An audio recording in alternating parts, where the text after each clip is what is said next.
Bismillahir Rahmanir Rahim. I begin in the name of Allah, the All Beneficent, the All Merciful. The title of the book is The Roots of Religion. Chapter 2, Experiment Beyond Sensation.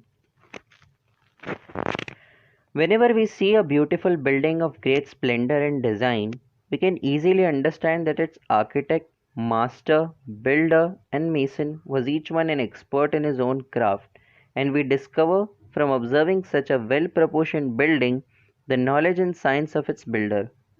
Similarly, by looking at a car, an aeroplane, a computer, or any other well designed artifact, we are invariably guided to well informed and knowledgeable inventors, discoverers, and manufacturers, and we are made aware of their skill and learning.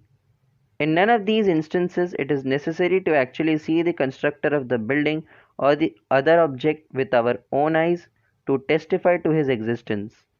What is more, when observing all these things, it is not with any of our external senses that we perceive his knowledge and skill. But nevertheless, we believe in his science and knowledge. Why?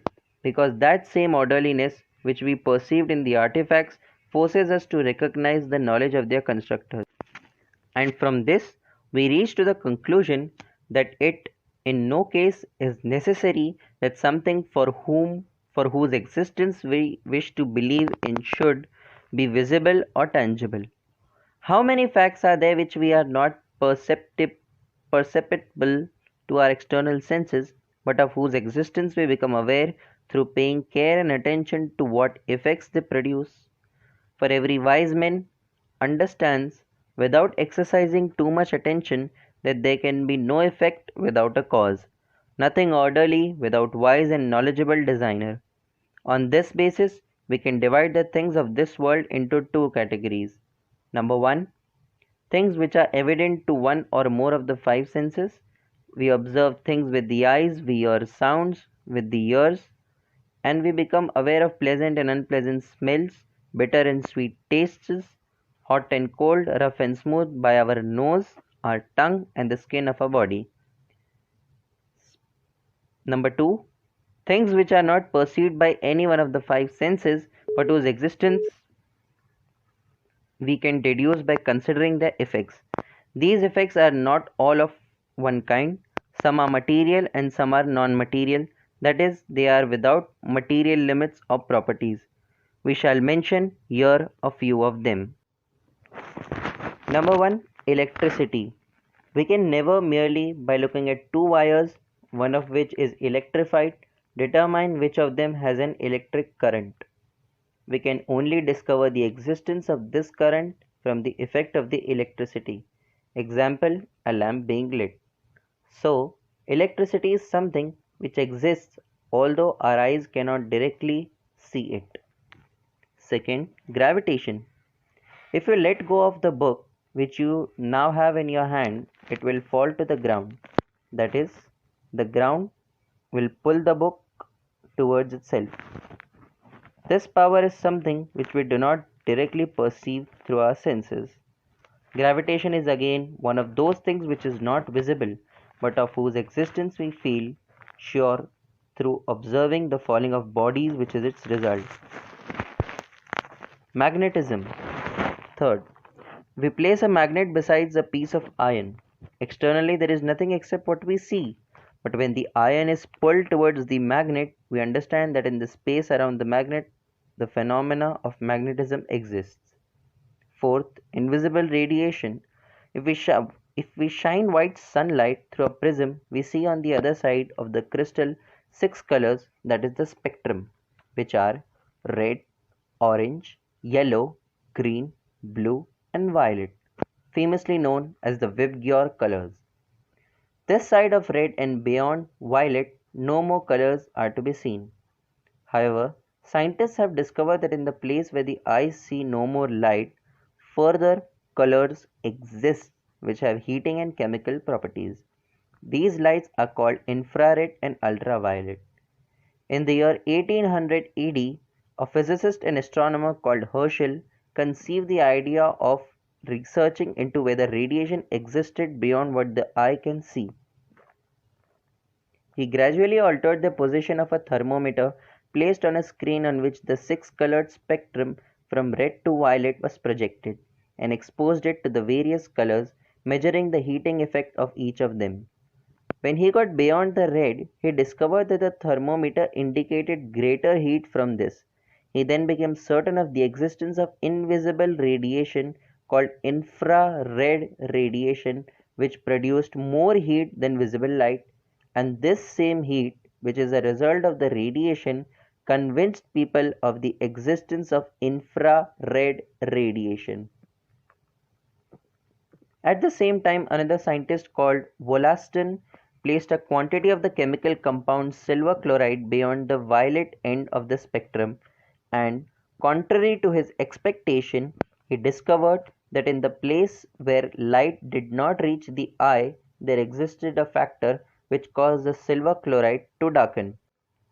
Later, still, scientists found out that changing of the color of the skin on exposure to sunlight was due to the chemical influence of this radiation. Reference Understanding Light by Tannenbaum Spellman. It thus became certain that beyond violet light there was another radiation which was invisible, and it was named ultraviolet. Fifth, inaudible sounds. There are many sounds which we do not hear. These are called supersonic sounds, and we discover their existence by examining their effects. They are used in medicine and technology. Sixth, intelligence. All of us are aware of ourselves. That is, we perceive that we exist, and we can also arrive at concepts in a gradual manner concerning matters outside ourselves, which we explain by this kind of statement. First, I solved the most difficult mathematical problem. Second, I pondered a lot over such and such a theory until I came to the conclusion that it was correct. Also, man is aware of his own knowledge, that is, he knows that he knows. Intelligence is not something visible or audible in the sense that man can see it with his eyes or hear it with his ears, but in fact, although it is intangible, everyone finds it in himself in addition to the powers of sight and hearing and the other external faculties. Other people cannot learn about my intelligence through the five senses, but must deduce its existence from the effects it produces. For example, when a scientist is expounding on a problem, it becomes clear that he has understood it. Also, if we ask a scientist if he is familiar with the mathematical problems or not, and he says that he is informed about them, we understand that he is aware of his own understanding and knowledge. That is, he knows that he understands the problems of mathematics. The constructs of the mind. People can construct in their own minds any form that they wish. For example, they can build a tower similar to the Eiffel Tower whose construction in the external world required many years, a thousand sorts of different building materials and substances, and hundreds of workers. This can be built in the mind in an instant. Maybe thousands of similar ones can be built, and it is possible to imagine in the mind things which have no existence in the outside world at all. Thus, we may create a monster with many heads, hands, and feet. It is clear that others cannot be informed directly of the creation of our minds because they are not visible and audible, but they can discover their existence from their consequences or from our speech. 8. Love, hate, and determination. Everyone has, on the one hand, a liking for some things, and on the other hand, an aversion to other things. Also, throughout his life, he is in need of determination. For every task that he likes to do, he determines to accomplish it, and for every task that he does not like to do, he leaves it on one side and determines not to do it. No one can understand directly the determinants of someone else and what he likes and what he does not like, unless from the effects and reactions to it, because love, hate, and determination are not visible, audible, or tangible things which can be perceived through the external senses. Ninth, life. A fine chicken moving towards the water falls into a pond, and before we can rescue it, it dies. In the organization of the life of this animal at this very moment, what change has taken place, and between its present condition and one moment before when it had been alive, what difference is there that it no longer moves, plays, or eats? We must of necessity say that there is something which exists in the live chicken which does not exist in the dead, that is, life itself. Life is not an object of the senses. We only perceive the effects of it, which are movement, feeding, etc., and from these effects we discover its existence. The established scientific facts mentioned above make it thoroughly clear that over and above the beings which we perceive with our sensory organs, there are also things which we do not directly perceive but which we know about only because of the effects they produce. Thus, we draw the conclusion that it is not right for us to reject something which we do not see only because it is not visible. Being invisible is different from not existing, and the way of discovering something is not confined to the eyes or other external senses. Reason can discover some things by means of the effects of those things, as we saw in the case of the existence of scientific facts that are known through their results and which are not denied or doubted by any competent person. We do not wish to say that God is similar to these facts, because God is a truth higher than these, to which nothing is equal or comparable. But our intention is to say that in the same way as we discover the existence of these things through their effects, we can discover the existence of God through His signs. Thus, those who observe only with their physical eyes and deny the existence of God because they cannot see Him with these eyes are blind as far as the eye of wisdom and contemplation is concerned. Since we know by the dictates of wisdom, through the precise regulation of creation, which is none of the signs of God, that His existence can be discovered. To these people we say with the poet, "Open thy heart's eye, your soul to see, and what is invisible will be manifest to thee." Because in every creature there is a sign of God. A more precise point and a more important matter is that a study of the results of the power of the Lord, that is to say, the world and its creatures, in addition to that which guides us to His existence, also demonstrates that since all the world and its creatures are signs of Him, and His sign is not confined to one special instance or locality, and since all and every phenomena is one of His signs, He Himself is another reality to which none of the creatures of the world are equal or comparable. Rather, He is an unlimited being who possesses every perfection and is free from all imperfections. We therefore discover two things from the study of the signs of God. First, the existence of the Creator of the universe, in which all things are His signs. Second, that because His signs are without limit and are not specific to one time or place, He is a being unlimited and possessing every perfection, although we cannot perceive His reality.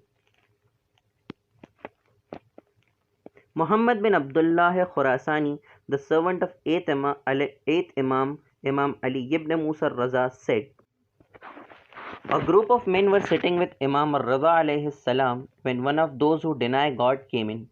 The Imam said to him, 'If, as you say, there is no God, no messenger, no reckoning, and no book, which there surely is, will our prayer, fasting, giving charity, and faith be to our detriment?' The man did not reply, that is, his reply was no. The Imam continued, 'But if, as we maintain, God exists, religion exists, the resurrection and the day of retribution exist, and they surely do, are you destined to misfortune and ruin?' It is clear that by the dictates of reason, everyone, even on the basis of a mere possibility that beyond this world another world exists, should act according to the commandments of religion so that misfortune and ruin do not overtake him. The man asked, 'The God in whom you believe, what is He like and where is He?' The Imam said, 'Your question is mistaken. God is not such as to be in a place. He created space. He is not such as to have quality. He created qualities. So He cannot be known in this way. God is not perceptible to any one of the senses, and it is not possible to compare Him. The man said, if he is not perceptible to any one of the senses, then he is nothing. The Imam replied, woe unto you!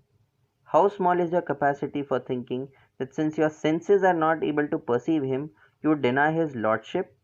But we, for the same very reason that we cannot perceive him, are certain that only he is our Lord and no one else. The man said, tell me, when has God existed? The Imam said, you tell me when God has not been, so that I can tell you when he has been. That is, God existed before time and he created time. He said, what is the evidence for the proof of God? Imam Ali ibn Musa Raza alayhi salam replied, when I reflect upon my body, I realize that I cannot add anything to its length or width, nor subtract from it. Similarly, I cannot choose to be happy or unhappy. Perhaps, for example, I may try very hard to get better from an illness, but I do not succeed. From this evidence, and also from noticing the regulation of the suns and the stars in the heavens and the earth and the orderliness of the whole universe, I understand that my body and this world of creatures has a creator and a Lord who is knowing and able. Reference Usul Kafi, Part 1, page 78.